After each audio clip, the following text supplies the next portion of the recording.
आप भी हाथों को उठाओ, बोलो जो वचन अब मैं सुनूंगा मैं फलों को लेके आऊंगा, मैं इन्हें भूलूंगा नहीं प्रभु यीशु मसीह के नाम में। रोमियो 8 उसकी 12 आयत में लिखा है, पढ़ेंगे स्क्रीन के ऊपर। क्या क्या लिखा है पढ़ेंगे सभी, आप पढ़ेंगे 1 2 3 के बाद 1 2 3।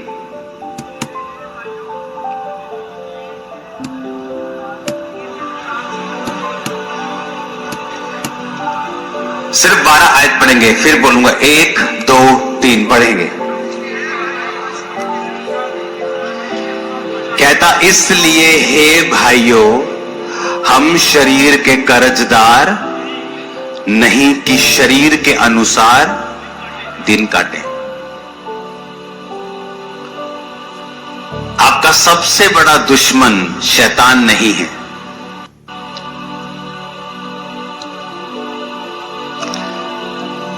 लोग बोलते हैं एक बार शैतान परमेश्वर के सामने गया, कहते तेरे लोग बहुत खराब है, कहता ठीक भी आया, कहता मेरा नाम लगा देते हैं कि शैतान ने कर दिया। मैं तो इन्हें लागे भी नहीं लगता इन्हें,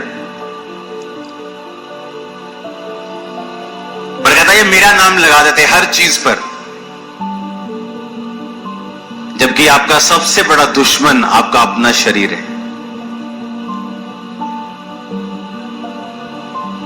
शैतान नहीं है।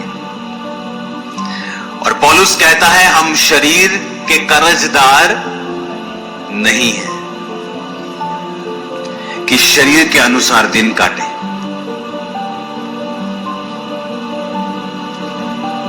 जब ये सेवकाई स्टार्ट हुई, अब ये सेवकाई जब चल रही है, इतनी लो परसेंटेज है कि 100 में से 1 भी नहीं है उस तरह का विश्वासी जिस तरह के विश्वासी हम थे। हमारी टीम जब चलती थी परमेश्वर में, दिखते ही नहीं विश्वासी वैसे। पूछो रोजे रखते हो? नहीं, हफ्ते में 1 बार।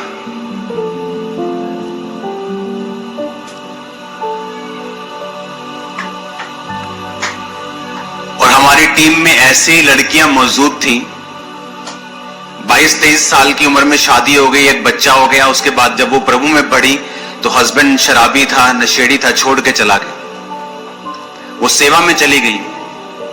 आज वो दादी बन गई। जब मतलब वो उस समय 1.5 उम्र में थी, मैं बच्चा था, 19 साल का था। आज वो दादियां बन गई। सारी उम्र बिना शादी के सिर्फ सेवा, हफ्ते में 3 दिन रात के उपवास। और आज आप में से कितनों ने रोजे रखे होंगे मेरी शादी हो जाए?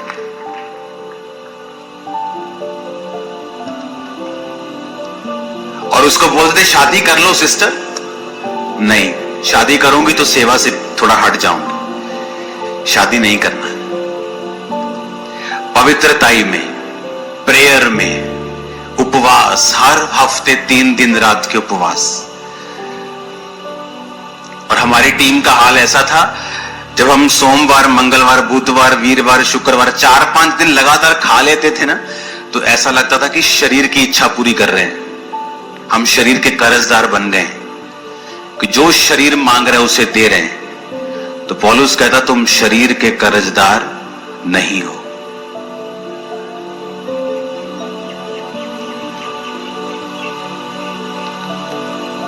और उसी टीम में लड़कियां होती थी, 40 रोजे रख के प्रार्थना करती थी मेरा हस्बैंड मुझे मिले, प्रभु मेरे हस्बैंड का इंतजाम कर।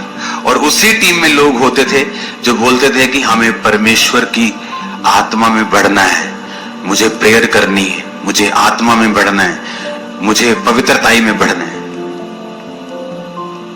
और यही फर्क था, जिन्होंने हजारों लाखों करोड़ों रूहें बचाई, और जो आज भी वो लड़कियां उसी लेवल पे मौजूद हैं जहां पे परमेश्वर उनके लाइफ में काम नहीं कर रहा।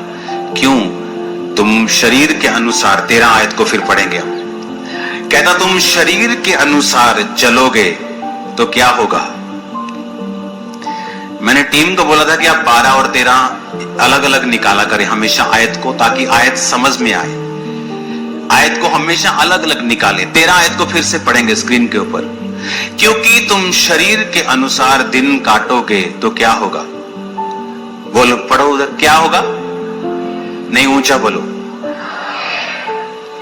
ऊंचा बोलो। कहता इस शरीर को खिलाओ पिलाओगे, व्यभिचार की इच्छाएं पूरी करोगे तो क्या होगा? तुम कैसे मर जाओगे? तुम्हारा एक्सीडेंट हो जाएगा? नहीं, कहता तुम मर जाओगे आत्मा में। तब वो जीवन जो परमेश्वर ने सोचा हुआ है उससे कट लग जाएगा।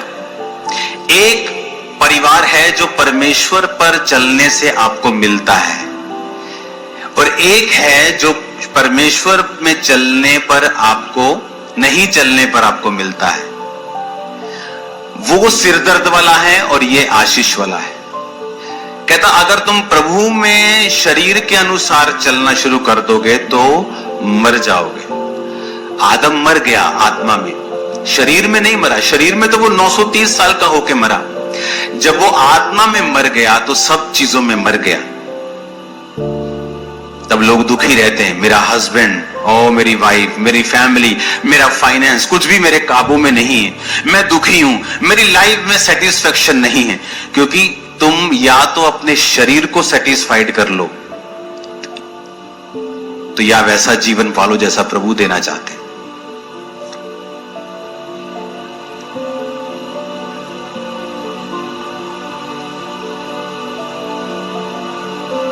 जब लगातार खा लेते थे 4-5 दिन तो लगता था कि शरीर की इच्छा पूरी करनी शुरू कर दी हमने। तो हम शरीर के कर्जदार थोड़ी हैं कि इसके अनुसार दिन काटेंगे।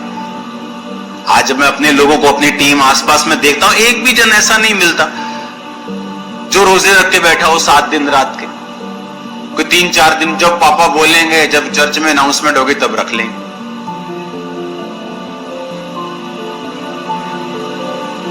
कहता अगर तुम शरीर के अनुसार चलोगे तो मरोगे। अब खुद तो कह रहे हो तुमको, फाइनेंशियली तुम मरोगे, स्पिरिचुअली तुम मरोगे, आत्मा काम नहीं करेगा जीवन में। तुम शरीर के अनुसार चलोगे, फिर तुम्हें बड़ी चर्च चलानी है, फिर तुम फेक मिरेकल भी करोगे, फिर तुम फेक प्रोफेसी भी करोगे, फिर उसको मेंटेन करने के लिए गुंडागर्दी भी करोगे। तुम सब करोगे भाई, क्योंकि तुम मर चुके हो। तुम आत्मा में मर चुके हो क्योंकि तुम शरीर के अनुसार चले।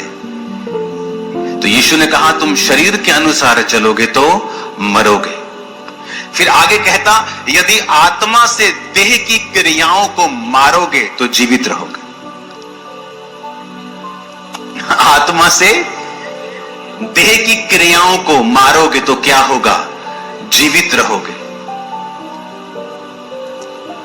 टीवी देखने का दिल कर रहे हैं,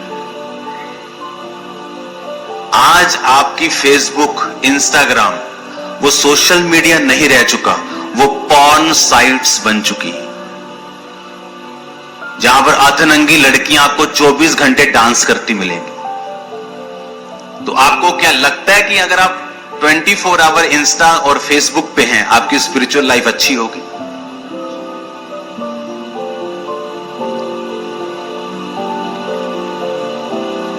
आजकल वेश्याएं एक जगहों पे नहीं मिलती, आजकल वो ऑनलाइन मिल जाती है। एक समय तो वो वहां पे रेड लाइट एरिया है, अभी तो सब रेड लाइट है।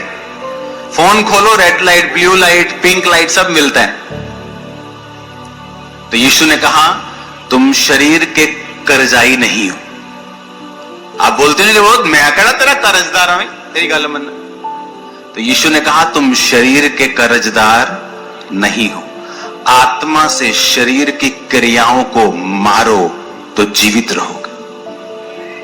जोर लगाने की जरूरत नहीं पड़ेगी तुम्हें फिर सेवा चलाने के लिए, बिजनेस चलाने के लिए। आत्मा तुम्हें गाइड करेगा, तुम्हारी अगुवाई करेगा, परिवार में आसानी होगी, लाइफ आसानी से चलेगी।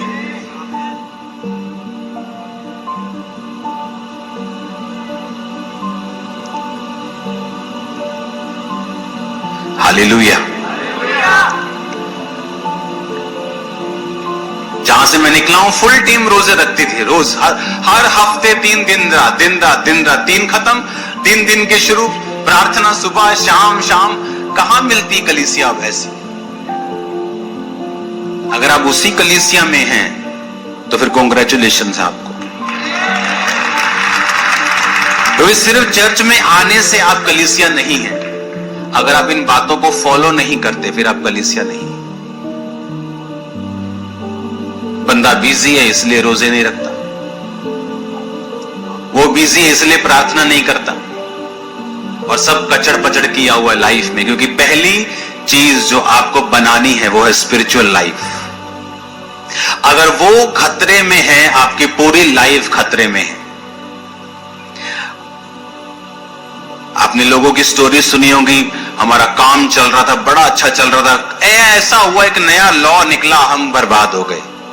कुछ ऐसा घटना हो गई, हम बर्बाद हो गए, क्योंकि आपने अपना घर रेत पर खड़ा किया। घर तो सुंदर है, अच्छा, लेकिन जिस दिन तूफान आएगा उस दिन वो घर बना नहीं रहेगा।